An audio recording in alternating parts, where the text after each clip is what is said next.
नई दिल्ली से पहली खबर। बिहार चुनाव आयोग की तारीखों का ऐलान कर दिया गया है। 3 चरणों में होगा बिहार विधानसभा का चुनाव। 28 अक्टूबर को पहले चरण का मतदान होगा, 3 नवंबर को दूसरे चरण का मतदान होगा और 7 नवंबर को आखिरी चरण की वोटिंग होगी।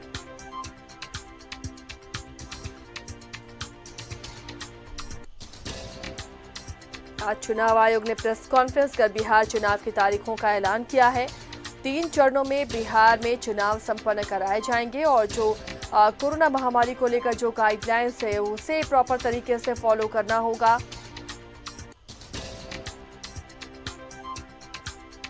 इस दौरान जो कोरोना संक्रमित हैं उनके लिए भी अलग से व्यवस्था की जाएगी कि वो अपना वोट कास्ट कर सके और उन्हें अंतिम में वोट देना होगा। तमाम इंतजाम किए जाएंगे ताकि जो फंडामेंटल राइट्स हैं लोग वोट देने के वो किसी का ना छूटे। कोरोना संक्रमित भी वोट दे सकेंगे। दिल्ली से सहयोगी ऋषिकेश जुड़े हुए हैं अपडेट के साथ। ऋषिकेश के पास चलते हैं। ऋषिकेश, बिहार में चुनाव की तारीखों की घोषणा कर दी चुनाव आयोग ने, लेकिन इंतजार था सभी को कि उपचुनाव की भी साथ में घोषणा होगी। खासकर झारखंड के लोग भी इंतजार कर रहे थे। क्या पूरी जानकारी है, इसे लेकर कब तक घोषणा हो सकती है? देखिए आसिया, जो मुख्य चुनाव आयुक्त सुनील अरोड़ा ने जो जानकारी दी है उसके मुताबिक 29 सितंबर को एक अहम बैठक बुलाई गई है। कुछ राज्यों ने कोविड की वजह से इसको लेकर आपत्ति जाहिर की थी और उसके बाद चुनाव आयोग ने निर्णय किया कि मंगलवार को उनकी एक बैठक होनी है और उस दिन इसका निर्णय हो जाएगा कि बाई इलेक्शन की तारीखों का ऐलान कब होगा। जिसका इंतजार किया जा रहा था झारखंड में कि बेरमो और दुमका विधानसभा सीट उन्हीं के साथ ऐलान होना है। 64 विधानसभा के उपचुनाव होने हैं उसमें और 29 तारीख को अहम बैठक होगी और देर शाम तक उसके चुनाव की तारीखों का ऐलान हो जाएगा।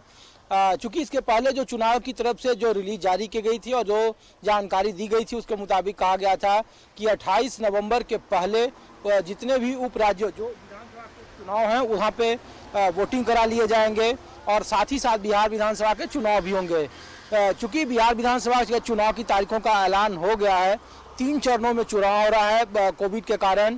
क्योंकि कोविड के कारण एक बड़ी चुनौती है इस पूरे वर्ल्ड में। एक ऐसा पहला चुनाव है जो कोविड के दौर में भी एक विधानसभा चुनाव कराया जाना है 243 विधानसभा सीटों पर और 3 चरणों में तारीखों को समेट लिया गया है। 10 नवंबर दीपावली 13 नवंबर को उसके 3 दिन पहले मतगणना होगी और 28 अक्टूबर को पहले चरण की वोटिंग डाली जाएगी, जबकि 2 चरण जो और होने हैं आसिया उसके मुताबिक कहा जा रहा है कि जो 3 नवंबर और 7 नवंबर ये 2 और तारीखें हैं जिनके वोटिंग होने हैं जिस तारीख को बिहार के 243 विधानसभा चुनाव को लेकर। चूंकि कोरोना के दौर में एक नई गाइडलाइन हुई आसिया जिसमें चुनाव की तरफ से एक स्पेशल रिलीज जारी की गई है। कहा गया कि ऑनलाइन नामांकन किया जाएगा। पहले नामांकन में जुलूस होते थे, लोग संबोधित करते थे। अब इस बार नामांकन ऑनलाइन जमा करेंगे कैंडिडेट और फिर उसका प्रिंट ले जाकर एसडीएम ऑफिस में जमा करेंगे और जमा करने के वक्त सिर्फ 2 लोगों को इजाजत होगी। दी गई है। क्या रैलियां सारी वर्चुअल होंगी या फिर रैली की परमिशन भी लोग जिला प्रशासन से लेकर और वो तमाम गाइडलाइंस को फॉलो करते हुए कर सकते हैं? देखिए, इसका सीधा जवाब था आसिया कि जो जिलाधिकारी हैं वो उनके विशेषाधिकार में है क्योंकि लाइन ऑर्डर और जो पैंडेमिक है कंट्रोलिंग उनके हाथ में है। लेकिन जिला अध्यक्षों ने जितने भी जिला के डीएम हैं उन सब ने एक बकायदा रेक्टिफाइड जगह अलॉट कर दिए हैं। कुछ मैदानों को चिन्हित कर दिया गया है कि यहीं कोविड-19 के गाइडलाइन को फॉलो करते हुए आप रैलियां कर सकते हैं। कितना उसमें संख्या होगा, क्या उसकी गाइडलाइन होगी, ये वहाँ के स्थानीय प्रशासन पर छोड़ दिया गया है और जो केंद्रीय चुनाव की टीम है लगातार उनके साथ कोऑर्डिनेट कर रही है। तो ये बिल्कुल स्पष्ट है कि वर्चुअल रैली के अलावा कुछ रैलियां होंगी लेकिन बेहद ही सीमित दायरे में होंगी। जिला प्रशासन उसकी इजाज़त देगा या नहीं देगा ये उनके कैपेबिलिटी पर डिपेंड करता है। लेकिन ये तय कि वर्चुअल के साथ साथ कुछ रैलियां होंगी कुछ खास जगहों पे और वो निर्णय वहाँ के राज्य सरकार की प्रशासन लेगी, जिला प्रशासन लेगा। आसिया, कोरोना को लेकर सुरक्षा के क्या इंतजाम रहेंगे बूथों पर? ऋषिकेश, इस पर भी प्रकाश डाला है चुनाव आयोग ने।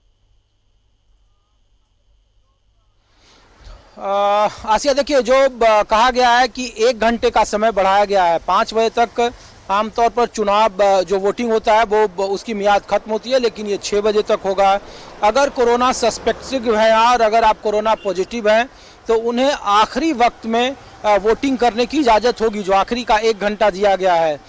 ये भी कहा गया कि जो जानकारी दी गई कि लाखों की तादाद में सैनिटाइजर, मास्क, दस्ताने जो 2 साइन करने होंगे, जो ईवीएम पर बटन दबाना होता है और जिसके जरिए वोटिंग के पहले जो रजिस्टर में दर्ज करता है अधिकारी, उस वक्त आपको दस्ताने पहनने पड़ेंगे, ग्लव्स पहनने पड़ेंगे। ये बिल्कुल स्पष्ट है, ये गाइडलाइन है। आप डोर टू डोर कैंपेन करने जाएंगे तो फिर आपके साथ 5 लोग से ज़्यादा नहीं होंगे। ये भी जो कोरोना के दौर में जो नया गाइडलाइन जारी किया गया है वो ये है। जो टेंटेटिव जो आपराधिक पृष्ठभूमि के जो उम्मीदवार होंगे उनके लिए 3 बार स्थानीय टीवी चैनलों में, पत्रिकाओं में, समाचारों में उनको एडवर्टीजमेंट करना पड़ेगा, वो भी चुनाव के 4 दिन पहले, 1 सप्ताह पहले और 10 दिन पहले, और बताना पड़ेगा कि हमारे ऊपर इतना आपराधिक मुकदमा है, जिससे कि लोगों को ये चुनने में सहूलियत हो कि वो टेंटेटिव हैं, ये बात की जानकारी हो। ये नए तरीके की व्यवस्था की गई है। बाकी जो खास करके सिक्योरिटी का डिप्लॉयमेंट होगा, कैसे होगा, नहीं होगा, क्योंकि वोटिंग का परसेंटेज बढ़ाना एक बड़ी चुनौती है कोरोना के इस दौर में, तो कहा गया कि जो कैंपेनिंग होगा, जो अवेयरनेस होगा, उसका दायरा और बढ़ाया जाएगा। और इसीलिए एक बड़ी चुनौती है, विश्व में ऐसा पहला बिहार का विधानसभा चुनाव होगा जो कोरोना के दौर में इसे आयोजित किया जा रहा है, और इसमें चुनाव आयोग की तैयारियां मुकम्मल है, पूरी कर ली गई है। इन सवालों का जवाब नहीं दिया गया कि जब बाढ़ है, कोरोना का दौर है, संख्याएं बढ़ रही है, तो आखिर क्यों इतनी जल्दीबाजी में है, लेकिन उसका सिर्फ जवाब था कि ये डेमोक्रेटिक हक है, संवैधानिक हक है किसी भी नागरिक को अपनी सरकार चुनने का, उन्हें बनाने का, और ये संविधान के दायरे में ही आता है, उसका हक कोई छीन नहीं सकता है। ये दलील दी गई सुप्रीम कोर्ट, खास करके चुनाव आयोग की तरफ से। चलिए, वाकई चुनौती तो होगी ऋषिकेश, लेकिन फिलहाल शुक्रिया इस तमाम जानकारी के लिए। तो 28 अक्टूबर को बिहार में पहले चरण का चुनाव होगा और 3 नवंबर को दूसरे चरण का, जबकि 7 नवंबर को तीसरे और आखिरी चरण का चुनाव संपन्न कराया जाएगा। इसे लेकर चुनाव आयोग ने कहा कि तैयारियां मुकम्मल कर ली गई हैं। तमाम वो इंतजाम किए जाएंगे जो कोविड-19 से बचने के लिए जो गाइडलाइंस है, वो तमाम गाइडलाइंस फॉलो किए जाएंगे वोट देने के वक्त भी।